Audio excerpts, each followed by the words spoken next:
So we are playing against a 1700. Am I intimidated? Hell yes.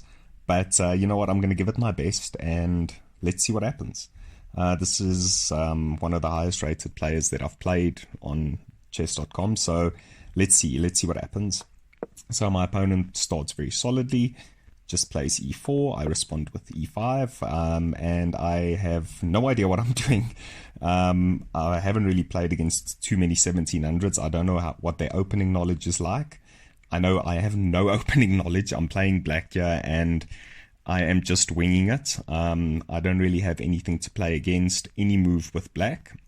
I do kind of play against the fried liver. I play the tracks liver. That's pretty much it. That's the only real kind of theory that I know. But yeah, against this, we are just winging it and we are just going to try and develop our pieces. That is exactly what we do. Now, here we just try and kick out the bishop, which is what happens. I develop my own bishop. I'm just trying to develop my pieces over here, just trying to get my pieces in the game. We castle, just getting the king out of the center of the board, which so far I think is looking okay. It's nothing too scary. This move is annoying because this is now pinning my knight to my queen. Now, in this case, right now it's not looking so bad, but it's about to get pretty bad. Just watch. We kick out the bishop. Bishop just falls back. Now, this is not a great move. Apparently, moving the pawn over here is better. Now, for me, that seems very scary because I am pushing the pawns in front of my king, which is not something you generally really want to do. The reason why I am developing my queen, yeah, I think probably the reason is I want to try and bring out this bishop over here to trade it off. And then once my queen once the bishop is gone, I can move my queen at least out of the pin. Now, this all seems okay, but that takes a lot of moves to happen. And my opponent, being 1700, is not going to let that happen. You're about to see what's going to happen, yeah? I proceed with my plan to bring out the bishop to trade it off so I can try and go ahead with my plan of unpinning myself. I capture as I wanted to. Now, this is not great. Number one, it is opening the file here for the rook. This rook has eyes over here, so if my rook ever moves, this is going to be devastating. Not only that, my opponent now has an attack with the knight and the bishop. So if my opponent captures, there's no way I can capture back with the queen, so I have to take with a pawn, and that is not just pushing the pawns in front of my king, which I was initially afraid of. Now we are just opening an entire file in front of the king. But let's see it play out. So I do manage to unpin myself, but it's a little bit too late. Now I have to do this. And like I mentioned, the queen, not right now, maybe I suppose, but bringing out the queen for me would be great because I would immediately just capture it. This open file is extremely, extremely scary. And I'm playing against the 1700. What am I supposed to do here? Anyway, so I obviously just fall back with my bishop after my opponent attacks it. The queen is coming out. I can see there's an attack incoming, and this is looking very, very scary. My king is not safe at all. I do the move that I think is okay, but apparently this is just really bad. The reason why I'm moving my king over here is just to try and get it out of the scope of the queen, and also I'm making space for my rook to come out and maybe start launching an attack of our own on this side. My opponent captures a free pawn, which I did not see. I cannot capture back because obviously the queen has eyes over here, and this is looking terrible. This is looking really, really bad. If this queen can get here, it's checkmate. So this is not looking good. I do develop my, I bring my rook to the g file over here, which is stopping the queen from ever coming over here. My opponent also brings their rook to the g file. Now, when seeing this, I'm obviously thinking that this is going to be played. This is going to be the next move that's incoming. My opponent is going to try and push pawns down the board. Now, this apparently was not the right move according to the engine, because now it's just equal. But try looking at this without the evaluation bar. For me, playing black, this is looking very, very scary. Not only that, I'm playing against a 1700. Did I mention that? So anyway, I bring my rook over here to g6. Reason why I'm doing this, I want to try and get my other rook involved as well. I want to try and bring as much defense to the side of the board so I can just try and survive over here. This is looking still very scary for me. The engine says it's equal, but it doesn't feel equal. My opponent drops their bishop back. Now, this was obviously under attack. My rook is attacking over here. It's defended by the queen, so my opponent drops back the bishop. And I come in with my queen. Now, I'm not just going to sit here and get slaughtered. I need to start an attack of my own.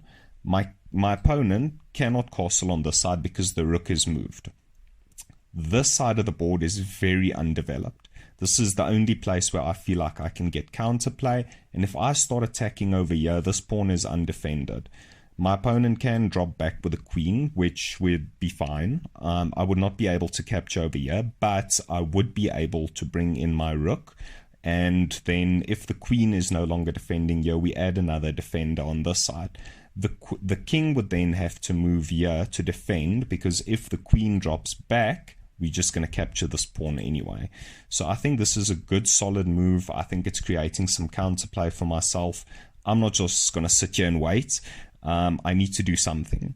So my opponent brings out the horse, but this just doesn't seem right because it just allows me to capture the pawn over here anyway, which is what I'm obviously going to do, right? The pawn is there, it's free. You better believe I'm going to take it. This does not seem right. I know this is obviously connecting the rooks, but the problem is my opponent's king is now going to be stuck in the middle of the board forever. And now I'm starting to feel a little bit confident while playing this game.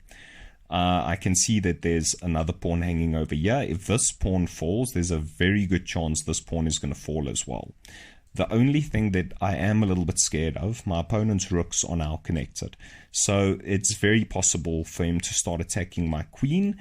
And even though I don't think it's going to happen, I am a little bit scared of my queen getting trapped on this side of the board. Regardless, we take the free pawn. Because it's there, we're going to take the juicer, right? Now my opponent comes in, and this move is looking scary for me. I know the engine says that I am winning, but once again, try and play this without looking at the evaluation bar. The queen is very deep in my territory. I can defend myself, which I obviously do. I bring the rook down. Now, for me in this position, once again, we have a check, and I can't see an evaluation bar during the game, right? So I would be very, very happy to take a draw against the 1700. A draw for me would mean that I am definitely going to gain some elo, and taking a draw against the 1700 doesn't feel so bad. So I'm more than happy to just shift this rook back and forward. With every check, it doesn't matter. I am happy to just take a draw here. But my opponent's a 1700. He's playing against the 1500. He's not going to want to take a draw. I don't know if he realized that he was losing in this position. Maybe he did. He's 200 points rated higher than me. I didn't know that. I was just trying to survive. He comes down with another check. Now, this is once again really bad. For my opponent at least. But for me, I'm just happy to take a draw. He captures the horse, which, when I saw this, I thought, okay, this is obviously just a blunder, because my queen is going to just recapture. Now, that is the case, and obviously we do recapture with the queen, but I just quickly want to show you here, because I didn't realize how bad this position was for my opponent during the game. The reason why capturing the horse is not considered a blunder, but actually just a mistake, is because let's say the queen drops back here. Now, if that happened in the game, I would have just shifted up here and I would have just taken a draw. Now, the problem is if the queen drops back here, the right move for me to play is actually to bring the king down, because now there are no more checks. And after that, my horse is looking at this square over here. Now, if the queen is here and the horse is here, that's a check on the king, and the queen is just getting forked. So it's actually looking very scary for my opponent. If my opponent drops back with the queen over here, it's just going to get taken by the rook. And if my opponent brings the queen over here, it's once again the same issue where the horse is forking the king and the queen. So this is really, really bad. So capturing the horse is actually not that bad of a move for my opponent. At least they're getting something for the queen. But after this happens, I've got a queen for a knight against the 1700, and I am feeling very confident. Now I'm not thinking about a draw anymore. You better believe I'm going for a win. Now my opponent is trying to get some counterplay. I am dropping my queen back. My opponent is attacking my rook, but we just attack it right back. I am doubling up my rooks on the f-file over here, because this is looking like a very juicy square for me. If I can get in here, look, the game is, I am winning. Definitely I am winning. But the problem is, I still need to convert this. I need to win this game. So I am going to do everything I can to get my rooks involved. Now my opponent is defending over here, but you'll see that we have 1, 2, 3 attackers with all eyes on the square over here. I decide to not capture. I decide to put a little bit of effort, put a scope on the rook on that side of the board, which is not great because I am just giving away a free pawn. I am looking to trade pieces, and in hindsight, yeah, you see the problem why I didn't take, yeah. I'm blundering post game. This bishop also is, the bishop also has eyes over here. So anyway, I decided to not do that. Luckily, I did see that in the game. I'm not seeing it now. Well, I saw it now, right? I'm attacking the horse. We go ahead and capture a free pawn. Now we have 2 passed pawns over here, which is never a bad thing. These pawns can start running up the board if I do decide to do that. But right now, my strategy is going to be just to try and trade off as many pieces as possible. My opponent brings their horsey into the game again. I bring in my rook. Now, I feel like this is not a bad move. I am attacking this pawn over here. My opponent could defend, which is fine, but I feel like this is a good square for my rook. I'm very deep in my opponent's territory, and this is looking very scary for white. My opponent disconnects my 2 rooks, so now this rook is undefended. Meaning that if I don't do something about this, it's just going to get captured. It no longer has the defense of this rook over here. We are just going to go ahead and capture the free pawn because it's on offer, so why not? And in this position, I find a move which I am quite proud of. I'll give you a few seconds to see if you can spot it. Yeah, I'll give you a few seconds. Have a look if you can find the move. So in this position, I find the best move, and we sacrifice the rook.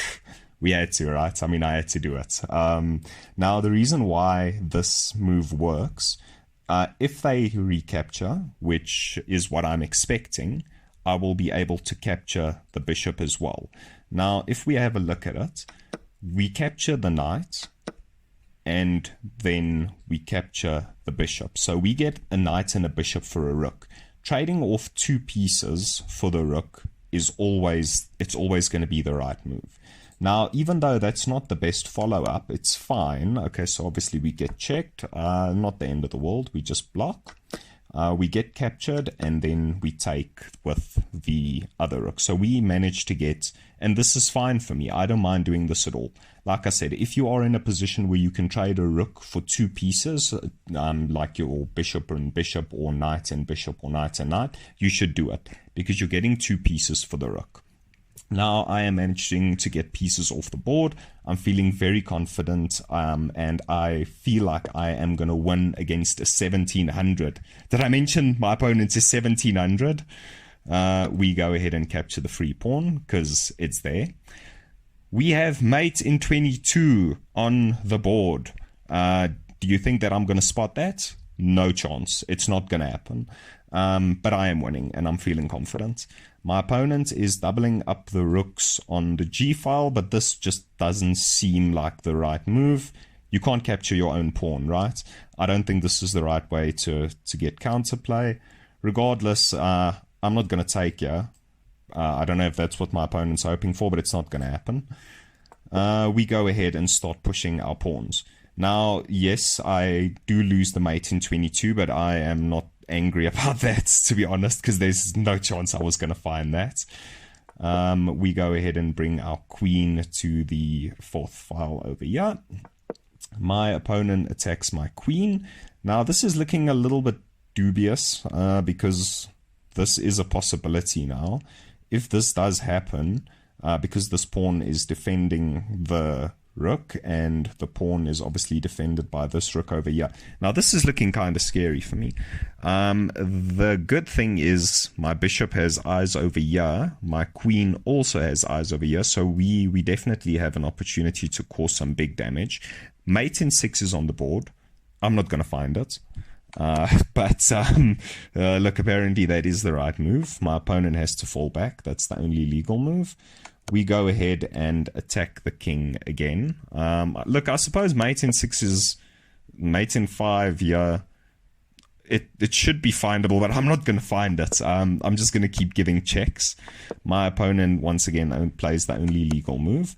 This is looking devastating. Now, look, I know I missed the mate in 5 or whatever, but I'm going to win this other rook over here. My rook is staring at that rook, and so is my queen. And my opponent plays a move and resigns. And we have done it. We beat a 1700. This is definitely my best win on chess.com. I'm very proud of this. And I hope you enjoyed having a look at it.